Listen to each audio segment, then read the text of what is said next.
Hi, welcome to Infusion Health, the podcast. I'm comedian Chris Patrick, a.k.a. self-proclaimed power man, and I'm here with my co-host and significant other, Rach. Hey, guys. Now, today, Rach, it's actually, this is like our first show of the new year. Yeah, we have. Yeah, so totally. we got through Christmas, and Christmas was a little hectic this year. Yeah, tell me about it. You ever bring your family into it and you're knowing why not to deal with the human race that way? Yeah, well. Let's just say we got through without killing each other. Well, that's true. And our family lived through it also, so that's good. Yeah, so next year I'm going on vacation. I don't know where I'm going, but I'm just Hawaii, but somewhere high, anywhere away from the family, right? So we want to wish everybody Happy New Year. Hope you had a good holiday season. Happy New Year. Now, one of my favorite shows I watch the reruns, is 2.5 Men. And John Cryer's character is a chiropractor. And, you hear the jokes on, chiropractors are doctors who really couldn't make it through medical school and all that. They became chiropractors.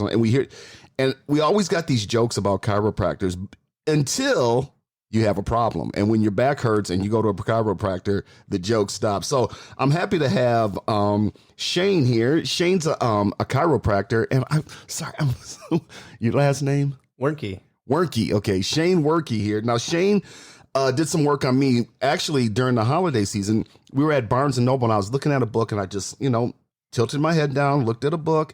All of a sudden, I went up, and I went, oh, God. And then 3 days later, and luckily, Shane, who works at Lifetime Fitness, he works for Life Clinic of Lifetime Fitness. Am I right? Yep, that's correct. And I went in there, I go, you got to help me. And he started doing adjustments on it and stuff like that. Let's just say I wasn't joking. So, Shane, welcome to the show. Yeah, glad to be here. Thanks, guys. So let's look at, like I said, a lot of people make jokes about chiropractors and stuff like that, but it's a very serious occupation, because when you have back problems and your back hurts, you're the people we look for. Yeah, you when people have low back pain, the jokes are great, but that's not very funny, right? Just like you said, you weren't really laughing about that. You came in rough shape and we had to get to work. And, that's a growing problem in our country and just in the world now. People are aging. People are, we sit a lot, and then we try to go to the gym and cram all of our movement into 45 minutes. And that's just not how things work naturally. So chiropractors are there to help. What I seen when you were telling us, people sit a lot. Well, everything's becoming computers. Right. And even the people that work at like Walmart or those kind of places are now getting chairs to sit on while they're working on their computer. So everybody is sitting and working on these computers, which is completely bad body mechanics. Oh, absolutely. We definitely did not evolve to sit. We are supposed to be up and moving. So let's look at the back. Now we have that bone that goes. It kind of looks like a G clef or a treble clef. What's that called? The vertebrae? So that's your spinal column, right? And okay. So that's actually a system of bones. Okay, so you got your spinal column, and then we have the muscles in the back. We got the rear delt, and we got the trapezius muscles. So explain to us as far as the back goes with the spinal column and all that. How do we hurt that, and how do we keep from hurting that? Oh man. So, the possibilities are endless with having, any kind of spinal or back injury, right? We've got soft tissues there, tons and tons and tons of soft tissues, connecting each vertebrae and muscles that, help us move, and just the discs in between the individual vertebrae, right? All those things can be injured to some degree, depending on what your activities of daily life are and what you're using your body for. How can you prevent yourself from injuring your back? Just moving. Movement is medicine, right? It's what we're meant to do. Staying moving, staying strong, using your bones, using your skeletal system, using your muscles, and staying strong is going to help you from, injuring those areas.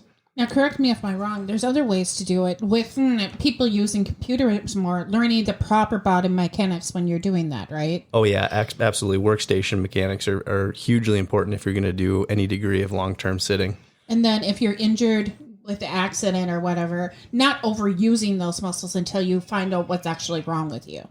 Oh, well, it depends. Like I said, movement is medicine. So, a lot of times, in some people, it's a huge misnomer that you injure something and you kind of just want to rest it off, right? a lot of times that can actually, hurt or delay your recovery, right? So you want to get up and move.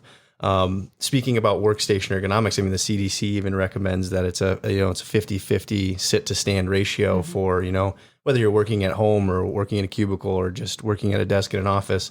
You really want to have that ability to stand, or at least every 50 minutes or so, get up and move around, go get a glass of water, go talk to a colleague, use the bathroom, grab something to eat. Just try and move as much as you can. Sure. Well, my thing is like when I sit down, like sometimes when I'm sitting on the couch, I always, I kind of recline, I kind of lay back. Even like when I'm at the movie theater, I see myself laying back, and I know that's not good for your back, but also too, I'm on my legs. I work 2 jobs. I'm on my legs a lot. And there are times when I got to sit down for like 5 minutes. And then, especially at my other job, I'm always picking up pencils, picking up crayons and stuff like that. I work cleaning up in elementary school, and you told me, well, bend your knees down and all that. Because my mind's like the easy thing, just bend over, grab it, but then it's like, right. That's a lot of wear and tear on my lower back. Yeah, bending specifically. I mean, there's kind of like a bending pandemic in our society right now. We all have a tendency to really round forward at the thoracic and the lumbar spine instead of effectively hinging at the hips and using the proper ranges of motion and the proper muscles. So like with you specifically, Chris, I mean, I had you bend over right away as far as you could without pain. And right away, we noticed that thoracic spine and that lumbar is doing most of the forward flexion there so that you can pick pencils and things off the ground. And there really wasn't a whole lot of hip hinge, right? So we started working on that hip hinge. And once we get the muscles in the posterior chain of the legs to start cooperating, the hamstring stretching we started working on, that allows your pelvis to tip forward and you start using your hips the way they're supposed to be used. That takes a tremendous amount of pressure and work away from the low back, and that can definitely prevent you from injuring yourself. And what about like does weight have a factor in that? Like some people who are like very, very obese, or somebody who are like very skinny and they're always bending over, something like that. Does that affect it? So it does. So to a degree, I mean, there are, tons of different shapes and sizes of people out there, and some people are built the way they're built, right? But some people, maybe they overconsume, or they don't move enough, and they don't, create they don't have a good balance of calories in versus calories out. And you can develop things like obesity and just metabolic syndromes. And none of those things are going to be good for your bones and your joints, because that in and of itself is going to change your mechanics. It's going to change your center of gravity, and it's going to change the way you move. So, yeah, absolutely. Your weight can definitely be a factor in your joint health. Also, too, I've heard like don't sleep on your stomach because that's too much pressure on your lower back. Is that true? It really depends on who you ask. It just makes sense to me that sleeping on your stomach is probably not the best. We sleep in mattresses, right? And some people sleep in a firm mattress. Some people sleep in a soft mattress. Some people are heavier. Some people are lighter, right? And if you're a heavier person sleeping on a softer mattress, it might not be a good idea to sleep on your belly and have your low back sagging forward all night, right? Lots of variables to impact there. I think it's really important, and I'd like to do an episode with you, Chris, in the future about when we finally get our mattress, because it's so important to find the right mattress for how exactly you sleep. Oh, absolutely. I mean, on average, you spend about a third of your life in bed. Most people do, right? So that mattress and that sleep hygiene is really paramount for your spine health. Well, also too, being on my legs, walking on hard floors all day, does that play a factor in hurting your back? It can. It absolutely can. So, having good supportive shoes with the right amount of cushion if you're going to do a lot of standing. Some naturalists might disagree with me. They might think that barefoot is going to be better, but it really depends on your mechanics. And if you're standing and you're having, like heel pain and then low back pain, definitely something you want to look into getting supportive shoes.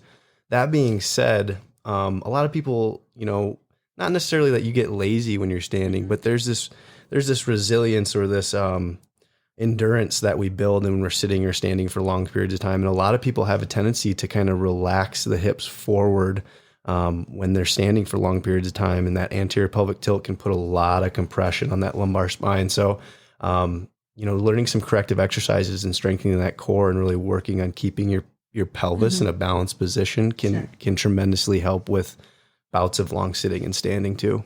Well, I think it's so important that you said, even for a naturalist to understand that to get the right kind of shoes, because you're not going to go onto a construction site and have a soft toe shoe. You're just not. Yeah. Don't recommend. Yeah. Even the naturalist is not going to go barefoot on a construction site. Like. Not wise. So me working, the nursing field, being a CNA and NST over at the hospital, we want to get the right kind of shoes for ourselves too. So no matter what thing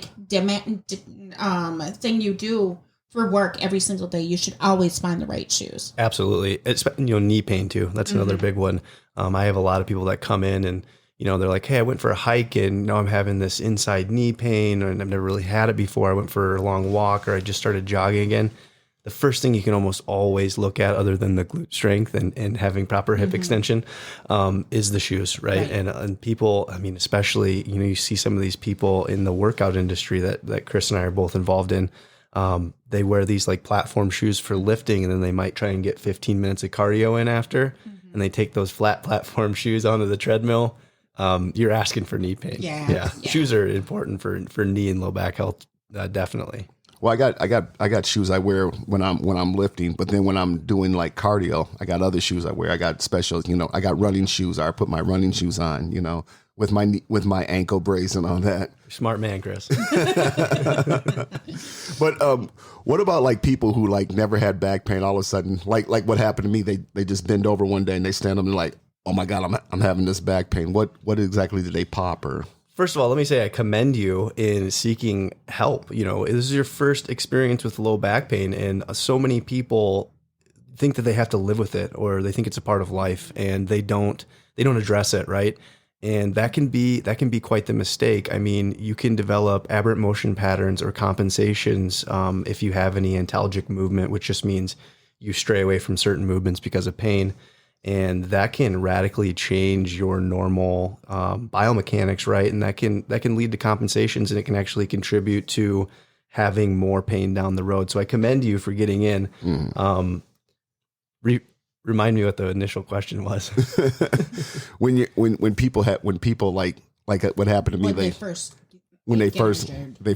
they've never had back problems. All of a sudden they lift up one day or they get up one day and all of a sudden they hear something pop, or they come running into you like, I've never had back pain before. What's going on? Well, they might come running in mentally, but sometimes they're hobbling in. Yeah. In my field, what we recommend always is to get a good muscle relaxer. Sure. Get a good pain pill, and then do the 20-20-20, which is 20 heat, 20 ice, and 20 absolutely nothing. That's pretty good general advice. Yeah. And so muscle relaxers can definitely, when you're in an acute situation, they can help things calm down because your body gets in a defensive mode. If you have a new injury, especially like a disc injury, your body really wants to protect that. And that's one of the reasons why those muscles will go into spasm, right?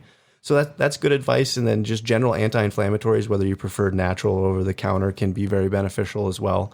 And then the 20-20-20 rule is great generalized advice. When it comes to thermal therapies, heat versus ice, it really can depend on the condition. We typically recommend that for a chronic condition, you're going to look at using things like heat and stretching and trying staying loose, whereas acute, you really want to stick to the ice. Right. And that being said, also just condition specific, such as like, I don't really recommend heat for like an acute disc injury. Yeah. Discs are highly vascularized, right? So you don't want too much of that increased blood flow from the heat. So I typically stick to ice personally when it comes to an acute back injury. I'm always recommending ice just because you don't want to increase that swelling. Okay. Well, what's going on with kids nowadays, and I've read this, that a lot of kids are, and we're talking like high school kids, young kids are getting back problems because they're carrying those backpacks around with all their books in it and all that. Absolutely right. That is a huge thing for a young individual. There's a lot of things to unpack when it comes to just being a younger individual and spine health. And it's the last thing that kids care about, right? Because they're typically not experiencing neuromusculoskeletal pain. And if they are, it's pretty acute and pretty fast and they heal up pretty well. But one thing that I am pretty passionate about, or becoming very passionate about, is, education on proper utilization of backpacks, sitting postures in school, and then just, really trying to teach kids some kind of kinesiology, some kind of, well, this is typically the correct way to move, or this is how you activate your glutes during these activities, or, this is where you want your knee angle to be when you're running, especially with young women, because the increased Q angle put them at risk for knee injuries. Right. All of these things, I really think it would be largely beneficial for our education system to adopt some kind of kinesiology, neuromusculoskeletal posture kind of training when kids are young, and instill how important that is. Because there are some very minute changes you can make to a child's movement or their posture that can save them loads of pain down the road. Oh, I totally agree. Especially since kids are starting to use computers more and more, their posture is just so off. I see this slump posture in that age demographic. I mean, it's like an epidemic in itself, right? Yeah. Well, like I said, that's what I do. I go to the movie theater, I slouch down, get comfortable, watch a movie or watching TV. And especially when I was in high school, sitting up straight and all that, it wasn't cool. So you had to like slouch down like that. A lot of times health isn't the cool thing to do, right? But I think, as you age, you start worrying about osteoporosis and that kind of stuff. And then when you look at our children becoming older, with them not learning these body mechanics in any way, right? Like how do we teach the younger generation so when they get older, they're at least remembering some of the body mechanics so that they're not in as much pain? That's a wonderful question, right? Because it goes back to, it's just not in their innate interest. Yeah. So I don't know if I know the answer to that. I'm sure there's some education specialists that have put a lot of thought into it. So you guys are parents, right? How do you try to get your kids tuned into those types of things? Chris works really hard at trying to get Vanessa to the gym. Vanessa was diagnosed with a hearing deficit. Okay. And because of her weight, it's also adding to some of that. So he started working her out at the gym. But I work for full-time. Chris works more than full-time. Yeah, he does. He's got a few jobs. Yeah, you think. But, Chris, he's the one that takes the lead and proper diet, and it doesn't always help, that he's at work all the time, but that's what he does. Yeah, no, that's what he does best. And so proper diet in the house, and then also having the kids know that he's here to support them in whatever workout journeys that they want. Absolutely. But, having those open conversations. I think you just nailed 3 really major first places to start there that I think that can help children the most. First of all, the first thing you brought up was just getting up and moving, right? Getting to the gym. And I think that's going to be the hugest thing. Typically, the more you move, the more you do things, the more you can understand how you're supposed to and teach yourself. You also mentioned just, health, just keeping an open mind and being considerate of what a healthy lifestyle would be when you mentioned like food in the home, and then also just being a support system for them and letting them know that, hey, you might not be interested in this now, but if you ever are, I'm here for you, and I can definitely try to answer those questions for you, right? Well, it's kind of hard to keep them on a proper diet when we live kitty corner from a McDonald's, and, well, and they all got jobs and they all got their own money in there. Yes. Who doesn't live kitty corner from McDonald's anymore? How many? There's tens of thousands of them in the country. It's wild. Yeah, well, you also get people who they'll go to sleep one night, everything's fine, then they wake up and they're like, I can't get out of bed because my back's hurting because I'm. I hear that a lot. Personally, Tiffany and I, we just switched into a very firm foam mattress. I don't know if I can say the name of it. I don't want to do like some kind of shameless plug. We just switched into a Tempur-Pedic, and I am a chiropractor because of my own experience with low back pain. And I find it to be very beneficial. Just with sleep hygiene is so huge, not even for low back health, but mental health as well. So having the right mattress for you, it can definitely radically change both your physical and your mental life. So that being said, there are mattress salesmen for a reason. Yes. There's a lot of variability there, right? I mean, they're going to take into consideration first and foremost, like what do you like? Because you got to like your mattress, you got to like going to bed at night, you got to fall asleep, you got to stay asleep. They're going to take into account, your body size, your body type. They're going to take into account what kind of pillow you like, right? And all of those things. So Yeah. We just recently talked to a dealer for mattresses, and he had us in there for almost 2 hours just trying a whole bunch of different There's so beds. much to know. Yes, there is. We finally landed on a black beauty rest, but I mean, he had us on every single mattress. You know, some people are just like, I just want a mattress. It's going to be the cheapest one you can find, and that's like the worst one for your body type. No, yeah, make the investment, right? Make the investment in your mental and your physical health. I think it's crazy. I mean, like we're saying, it almost takes like a degree to be a consumer in some of these things. You got to do so much of your own research before you go and, you know, even try and buy a mattress, let alone what they try and, you know, shoot at you in those 2 hours that you have to try and retain. Well, I think the important thing you said is that is movement, because what gets me with the kids is that they're on their computers, they're on their cell phones and all that. And then it'll be like a 70-degree day, and we're in Minnesota, so you only get so many of these days. And I'm like, get outside, go do something, go walk around. I don't care. Just get out, enjoy this, you know? This is such a hot topic right now. And I mean, the literature's pretty sound. And what we're finding out is just this. I mean, it's a buzzword, right? This instant gratification.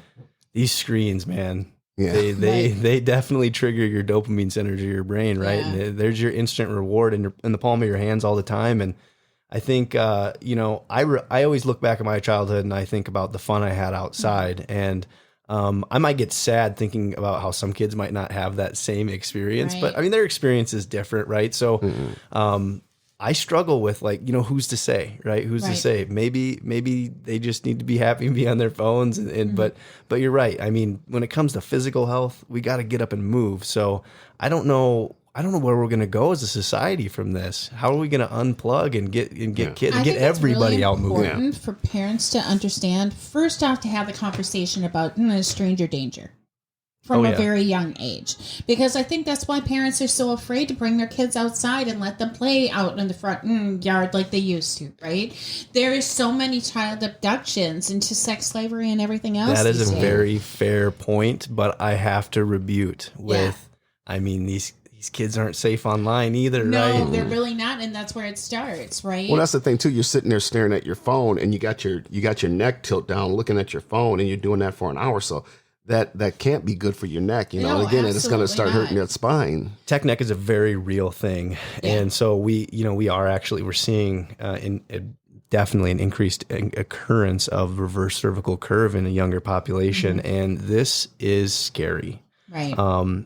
Your body, your posture, I mean, it essentially, it's going down the kinesthetic chain from the top of that cervical vertebrae all the way down. Your body is trying to regulate and balance where your head is in space, right? So we look down at our phone and we change our cervical curve and we get this forward head posture, and our vestibular system's going nuts. Like, I know. You stand up out of a chair and your brain's going, wait, why is your head still forward? And how do we correct this? And down that chain, down that kinesthetic chain, everything's going to change to try and get your brain to go, okay, I'm in a good place again. So this is something that we're going to find. I think we're going to really find ourselves addressing more and more in a younger population and trying to correct that. So I think it's important. Be physically healthy. Yeah, definitely. One thing that I want to question you on is, what about Oculuses? I don't have any experience with those. Okay. I think I missed the boat on that. Well, I've never had one. We're going to have to put one on your head, because my kids play with this thing. So, I'm grabbing Colin after this. I am intrigued. I mean, it looks like a lot of fun, right? I've just never experienced it. I think when I think about augmented reality and, like, okay, so let's say kids are spending most of their time on these screens, maybe video game players. I look at augmented reality as maybe our savior out of this, right? Let's say like Pokemon Go, for example. Right. Let's get people out and walking, right? Out and walking. Pay attention to where you're going. Pay attention, and don't drive in Pokemon Go, right? That's we all heard the story about the people driving off the cliff in California. Right. I don't know if it's true, but it's certainly scary. I think augmented reality and Oculus in this virtual world, I mean, if we can find some way to combine those two worlds, right? The video game world, the false reality and movement, I think we're going to take a massive step in the right direction. I was literally looking at an old woman coming down using her walker the other day, going to visit a family member, and her back was just like the hunchback porter down. Right. Right. And we're going to see this in our kids if we don't start doing something about body, just talking to them about body dynamics. Oh, absolutely. Absolutely. It's a scary thought. So a lot of when you see people with kind of that hunchback posture, a lot of that's going to be, it can be congenital. It can be like, a degenerative, right? We can lose height of our anterior vertebral bodies and things like that, but it can come from posture as well. I mean, like I said, we sit with our head forward. Our body's going to try and figure out some way to make that our new normal, right? Yeah. And then just typically not being out moving and having that forward posture, it's going to weaken those back muscles. It's going to weaken the muscles along the spine, and it's kind of all downhill from there. Right. Well, let's talk about like when I went to visit you, or when I came to see you, you grabbed my head and you took my head and you turned it, and I was like, yeah. And then you pressed on my back, and you could feel the tightness in my back, and you said, "Is this where it hurts?" And you pressed on that, and you opened that up, and can you talk about some of the treatment? And I don't want to scare anybody out here, but it's worth it. Yeah. So I will say Chris was an interesting first adjustee. I do remember, and I probably won't forget. He looked at me and goes, "Just please don't hurt me." And I was like, "Oh, Chris, I would never."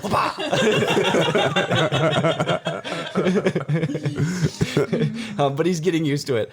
It is not a natural thing for you to lay on a table and allow someone to grab your head and manipulate it in a fast manner, right? That defies, I mean, your brain is screaming for help at that point. Like, why are you allowing this to happen to me? That's a natural response, right? Right. But I want to assure everybody listening, all the listeners out there, you are in a controlled setting. I went to school for 7.5 years to become a chiropractor, right? I adjusted a lot of spines before you likely got on my table. It is safe and effective. There are very few injuries, and shameless plug here, chiropractors out of every healthcare individual, I'm certain we're still the lowest malpractice insurance rate, just because we don't have very many negative occurrences. Right. But when you have back pain and he does this to you, you trust me. After we do a half-hour session, half-hour sessions. Yeah. After a half hour, it's going to be painful, but it's worth it, because you will walk out of there feeling much better than you were. And I'm talking, I didn't have Viagra. He didn't prescribe drugs to me, but he did all this. And I was swearing. I was like, "Ow," But I came out of there. I'm like, okay, I'm walking better now. I'm feeling better now. Should have put that on the podcast. Anyways, I think it's also really, really important, because people leave the chiropractic and they're like, "Oh, McDonald's is across the street." No, go grab your thermos, fill that up with water. You're going to be drinking that water all day. Oh, that's a huge thing. Yeah, you want to talk about being sore after. Let's think about your very first deep tissue massage. I mean, you're not going to want to go out and grab a hot cup of coffee after that, right? You're going to want to consume some water. We're digging in there. We're breaking some things up. We're getting new blood flow going to places.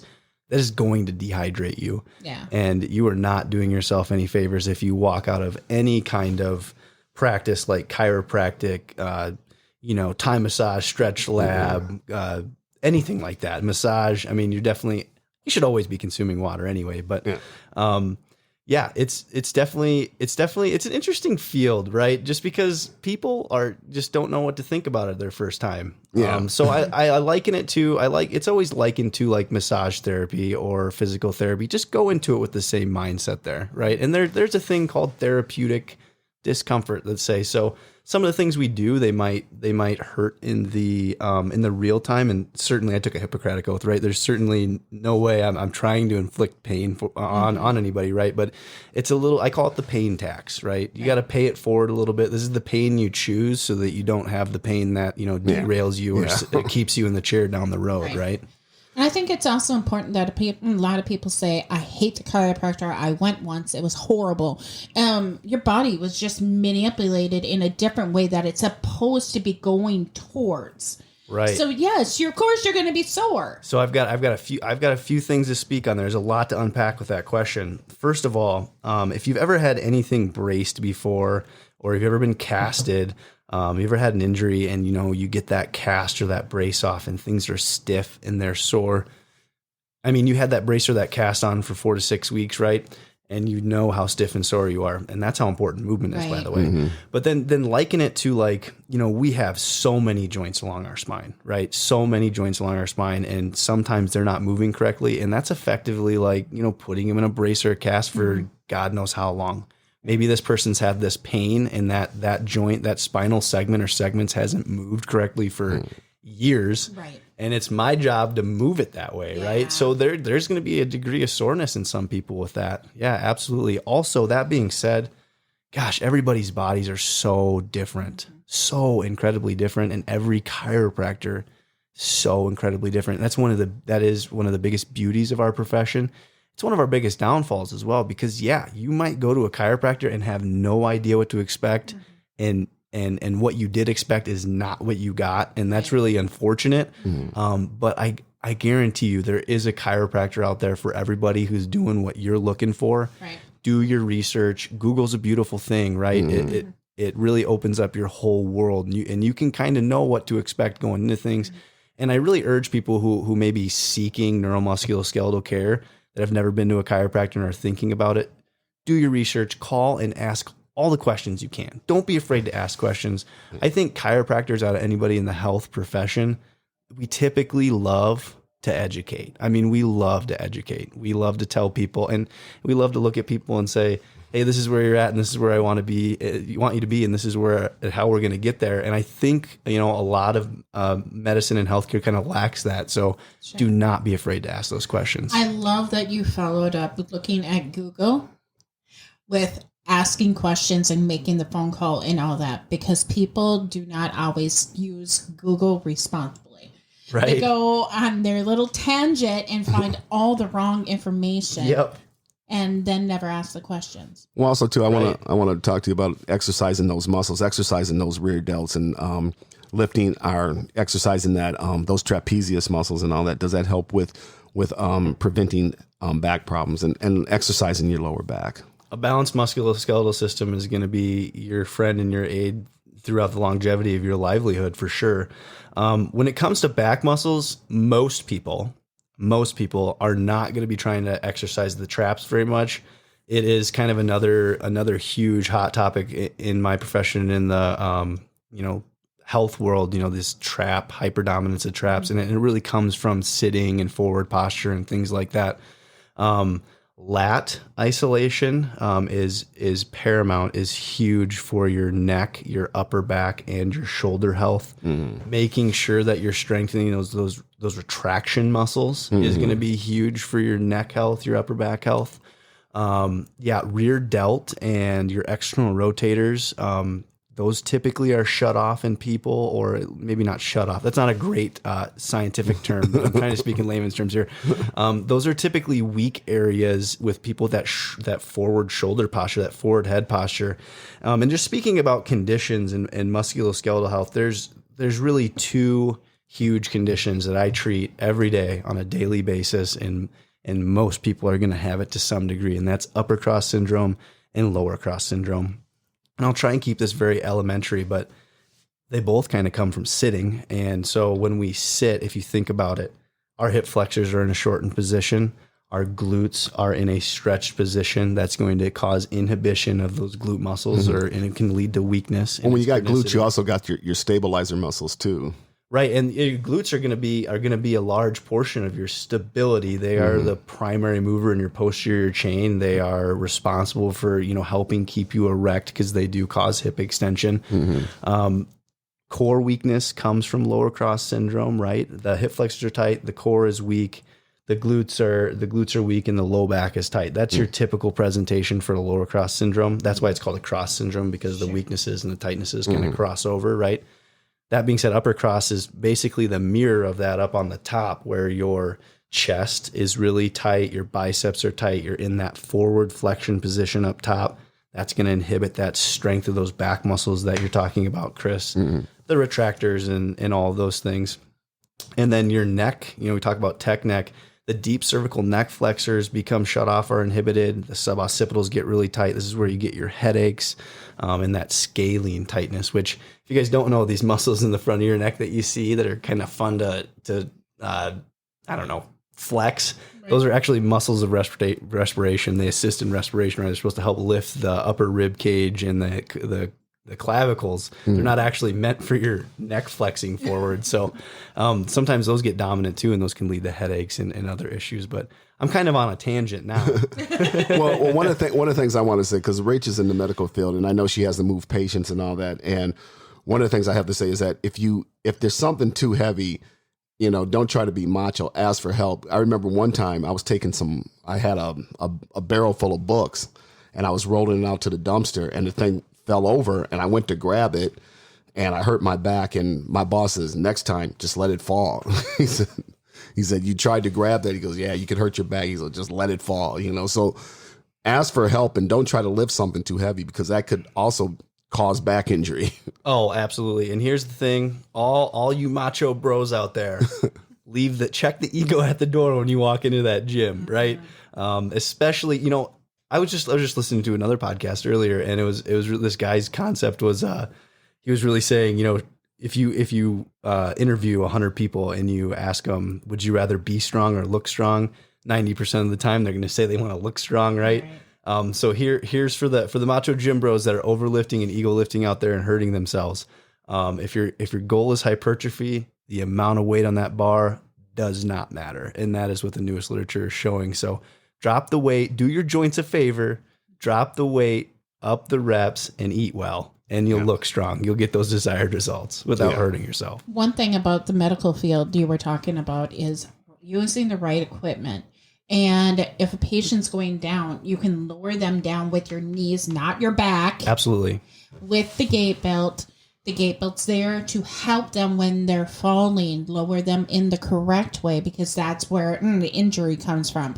We have equipment on our field to be able to use so that we're not overextending our body. You got a 300-pound patient. You're not going to move them by yourself. You tilt the bed, you get another person, you hoist them up. It's just, body mechanics, so you do not hurt your back. Absolutely. This is actually another passionate topic for me. My mother actually, she was a nurse's aide for a number of years, and she unfortunately was hurt on the job, and now she has chronic low back pain, and she really struggles to do even basic daily things, whether it's cleaning the house, whether it's, trying to walk around the block and stay healthy. She's really confined to a lot of rest, and it's unfortunate. And I know it's really affected a lot of her life. It profoundly impacted her life in a negative way. And I know so many of our nurses, in particular, our nursing aides and the people that have to move these bodies, unfortunately experience this. And we just go back to, how important ergonomics is. Yes. And I think these large companies, these hospital systems, these finance companies, all these people sitting at desks, I think they should really consider upping their ergonomic training game and make all of these people's lives easier and happier and decrease this chronic pain we're facing. Well, it would help if they worked one day on the field. Yeah, right. Yeah. I think you'll find it easier to find funding for someone to come and teach than getting them to do that. Well, walk straight through and skate through the door. They'll be popping out everywhere. I love my field, but that is such a hard truth, because until you experience it, you don't know what the other person's going through. And that's anything through life. Patients aren't getting smaller either, are they? No, no, they're not. So make sure you're out there, you're exercising and protecting that back. And make sure when you're sitting, watching TV, and I do this a lot too, watch TV, make sure you're getting up every, hour or so, standing up, walking around, and not just sitting there all day. Drink water. Yeah, make sure lots of water. Lots of water. Well, Shane, this has been an interesting conversation. I'll probably be seeing you next week for another adjustment. And if people want to get a hold of you, you got a website or email or something they can have. And if they just got questions or whatever. Absolutely. So that's a really great question. You can find me on Instagram. It's Shane Wernke DC is my handle, at Shane Wernke DC. If you have any questions, I would love to answer them there. I'm on LinkedIn, Shane Wernke on LinkedIn. I am at the Chanhassen location of Life Clinic. That's where I currently practice. I There's on the Life Clinic webpage, I believe the email is listed there. If you want to shoot me an email, feel free. I'd love to answer any and all questions and help educate anybody out there any way I can. And he will give me all that so I can put it in the show notes. There we go. And if you have any back problems or any back pain, you definitely want to see Shane and get an adjustment or just get a consultation to find out what's going on. But if you're having back pain, get in and see somebody. Go see a chiropractor or a doctor, but get in and see somebody. Absolutely. Okay. Well, Shane, it was great having you on the show. I'm gonna let Rach close us out. You guys, we have finally come to a new episode of the new year. I want you guys to have a great one. If you're in pain, find the right thing for you. Go find a chiropractor, go find a doctor, find the right herbalist for you, whatever you need to do. We're going to keep on going on with these shows for the rest of the year. Have a great one. Take it easy.